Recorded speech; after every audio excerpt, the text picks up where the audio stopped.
congratulations, Tim McClelland, on winning a script breakdown for January of 2021. Thank you to Matt at Get It Made for letting me be the host of this amazing process and amazing opportunity. So without further ado, I'd love to get started, Tim. Awesome, I'm ready. Yeah, awesome. So my name is Ben Phelps. I'm the CEO of Imagine Content. We're a production and management company based out of LA. And we're here to disrupt the industry with diverse and creative stories that are different and unique in their own way. And I think your script, from what I've seen read so far, is definitely on that. I'm a huge fan of supernatural stuff, so that just makes sense. Me too. Yeah. But we're really looking to, do something progressive in the industry. Being an Asian American founder, it's really hard to find those here in the industry. And I'm happy that I was brought in today to kind of go over everything with your script, because it honestly, it caught my attention. I was like, I want to read more. So good. That's what I hope, Yeah, of course. So yeah, without further ado, I'd love to hear a little bit more about you and your background, and then we can jump right into it. Sure. I'm originally from Pennsylvania. I now live in North Carolina. I've been writing since I was in high school. It's something I've always loved. It's something I've always wanted to do. I started kind of taking it serious in college. I've had some jobs working as a writer. I wrote video game walkthroughs for 2 years. Even now I'm writing stories for the Tales app on your phone, if anyone does that. But, it's one of those things where I love movies. That's where I want to do my writing, Right. And so I've been writing screenplays for years, and I've been getting good feedback, and I finally joined Get It Made, and now I'm working with them to hopefully maybe get some of these screenplays made. Well, you picked a really good time to come into it, because Get It Made is where it gets made. So I mean, we'll definitely take it to the next level here. But I wanted to talk to you about your amazing script that you had, this proof of concept called Elite Hunts. I would love to know kind of more, where did this concept come from? Well, it started, there are movies out there where, people hunt people, or people are hunting some weird creature, or monsters after them. And so I just thought, I had this idea. I'm like, what if there was a company where you could pay to hunt a werewolf or something, And that was the spark of the idea. And then it grew from there.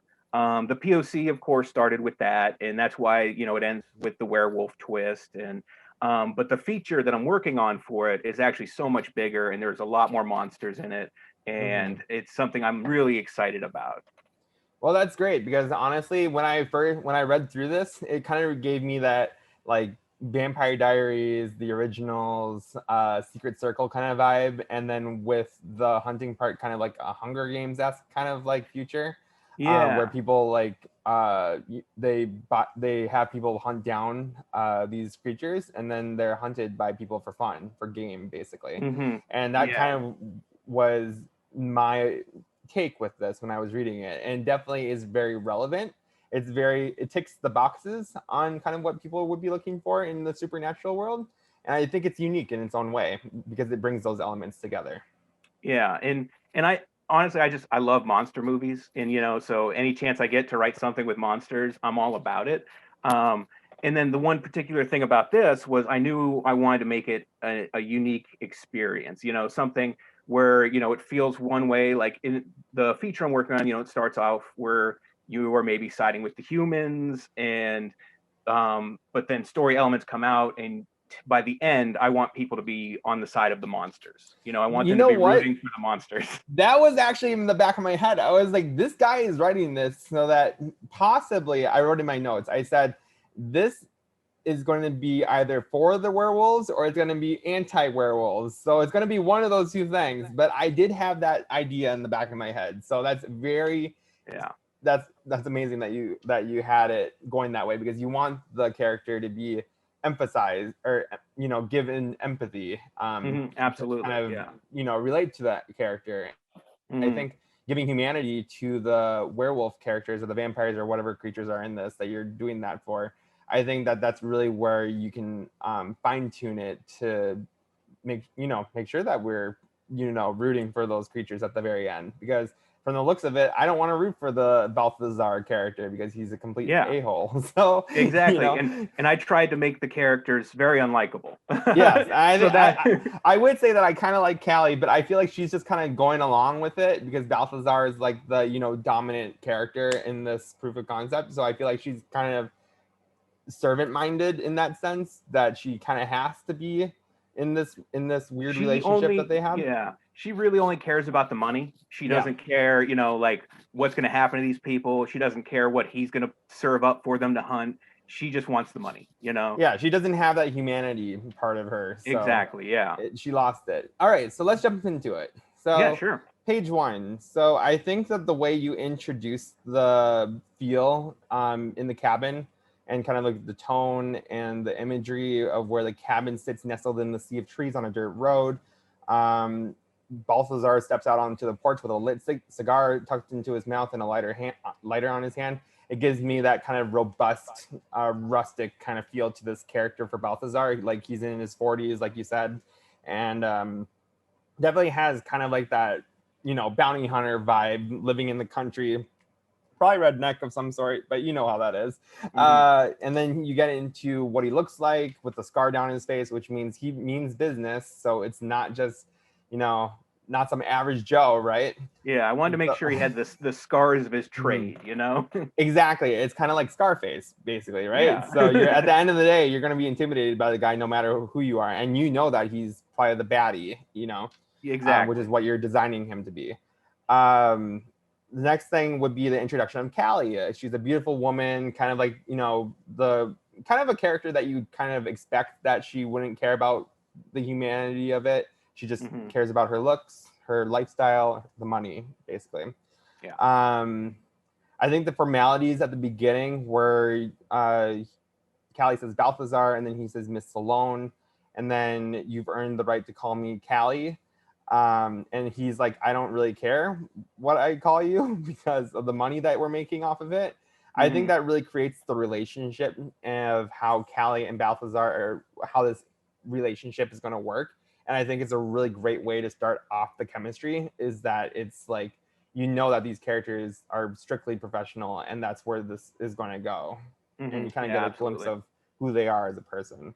And then with the way Balthazar kind of holds himself with the amount of money, just again reiterates they're only in there for personal gain. They don't really care about the creatures or the people that they're hurting along the way. Yeah. So that's page 1. So honestly, that took me in pretty good right away. And then for page 2, Cali talks about setting up kind of the armed guards, the heavy metal gate, the 30-foot high electrified fences. For me, that kind of sets the stakes up for the characters, because like what is this, you know, task that they're being given, and it sounds like it's heavy duty. You know, you're kind of getting the gravity of where this is going to go. Like this is definitely high stakes for them because of what they're doing. Absolutely.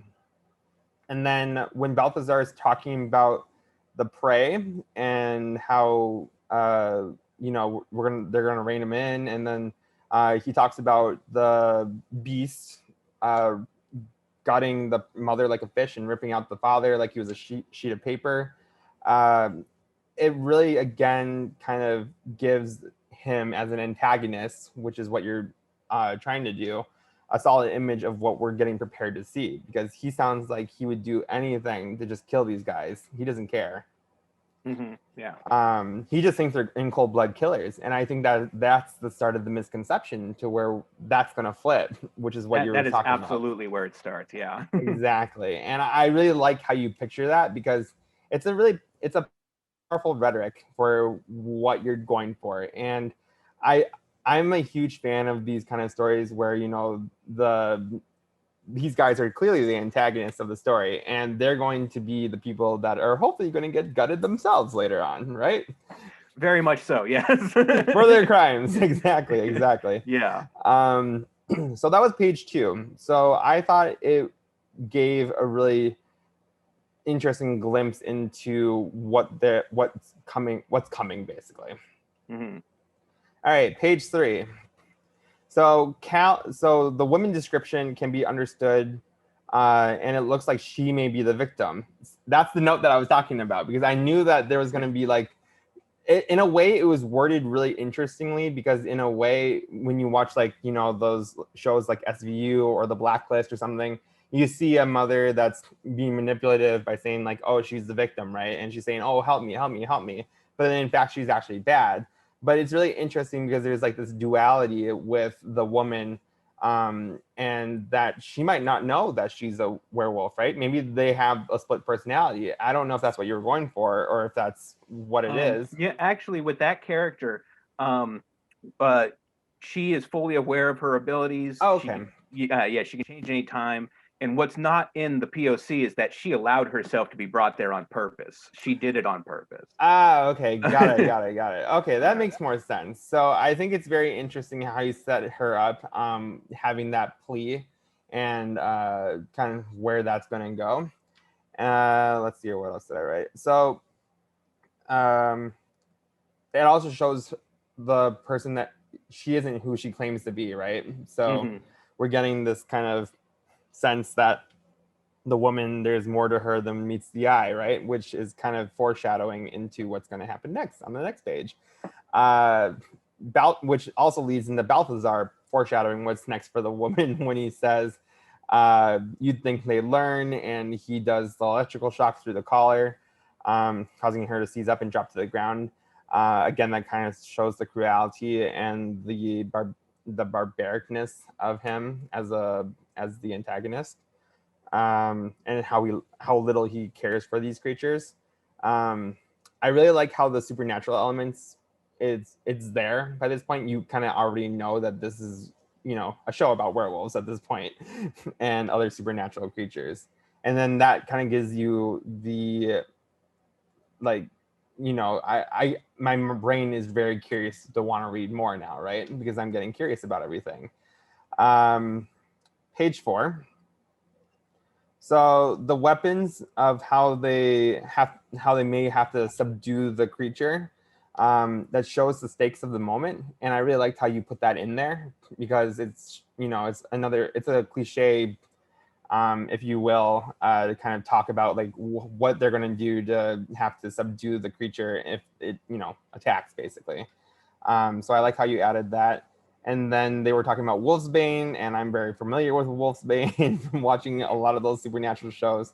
So I think that setting up the silver bullets and the arrows dipped with silver, and Wolfsbane, I think that kind of brings the world together and what the limit is. Because some of these scripts that you'll read that are supernatural, I feel like they miss that element where what's like the boundaries of the world, right? And if you don't have the world together on what the limitations are for it, then you're going to kind of get lost in the script, and then it's going to seem completely fictional. I like how this is very similar to like the originals or Vampire Diaries, because that was the limitation, was Wolfsbane or Mm-hmm. whatever other thing that they use. So I think you did a really good job on putting that right from the get-go, because then it gives the viewer opportunity to see that, oh, these guys aren't, you know, they're not powerless, and there's things in the world to stop these creatures. The story B comes in, plotline B comes into the picture when they're talking about the Hunt Fest, and that these people paid to hunt these supernatural creatures. So kind of like a Hunger Games, it kind of turns into the B plot of the script, which is what I'm guessing. Is that what the B plot it would be? Would you say? I mean, it starts out like that's the A plot, because Oh, it I've is. heard, Okay.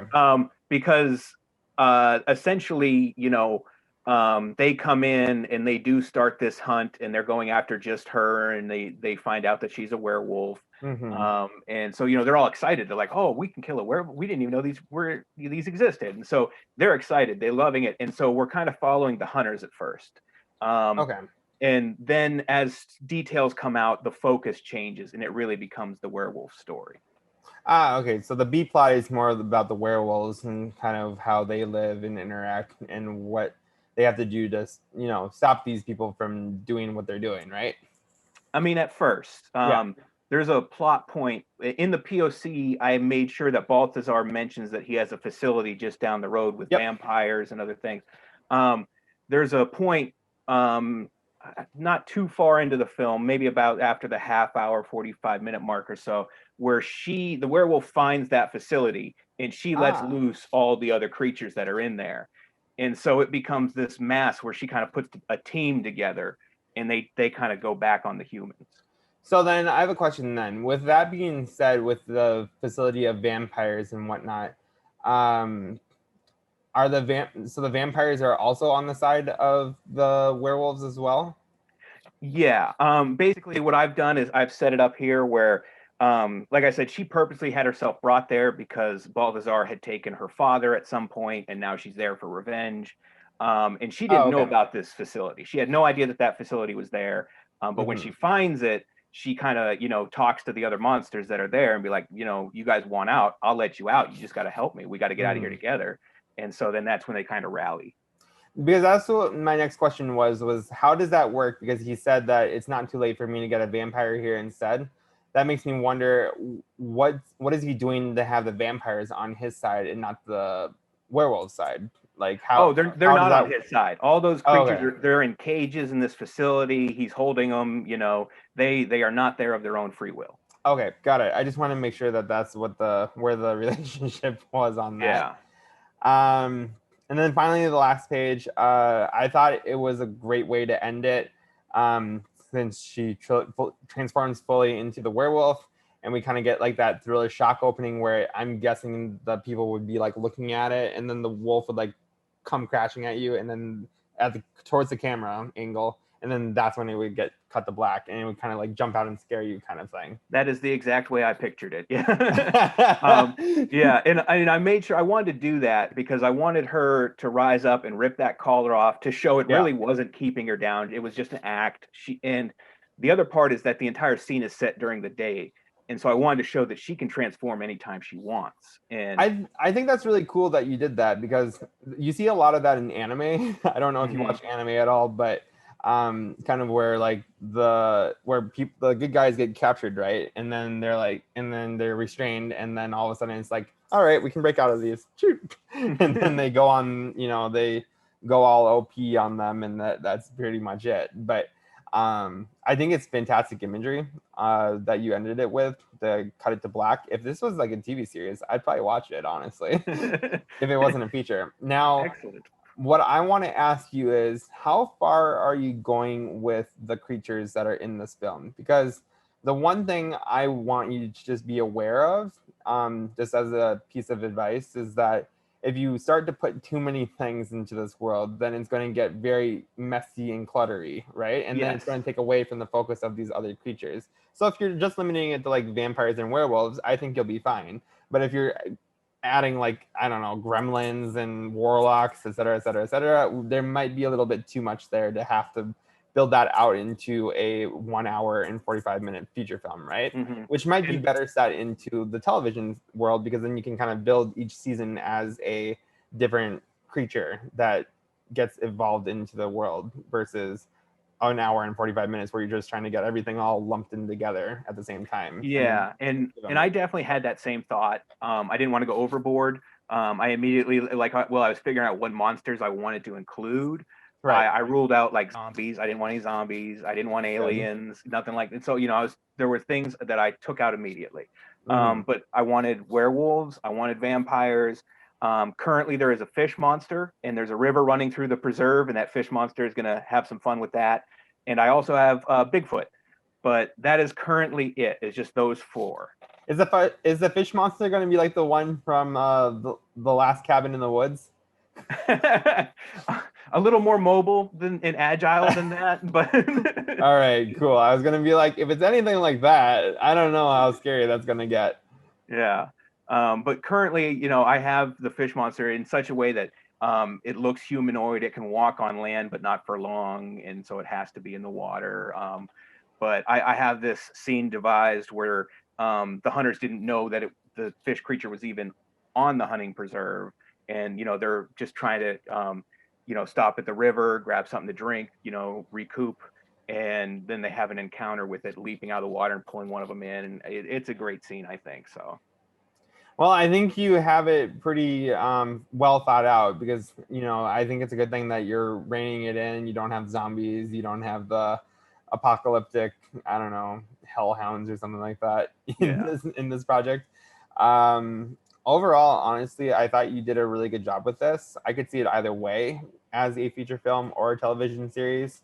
I think the television series might give you a little bit more room to play with Hmm. in terms of kind of getting that story more fully completed than again in an hour and 45 minutes, because if each episode is an hour long, you can have like 10 hours worth of stories, right? Versus an hour and 45 minutes where you have to put everything into one thing and might have to condense it, and then there's going to be a million redrafts and whatnot. So I guess my best advice to you would be that maybe if you use a feature film as a element for as an indie film, as also a proof of concept, if that makes sense, Hmm. and then spinning that off into a TV series.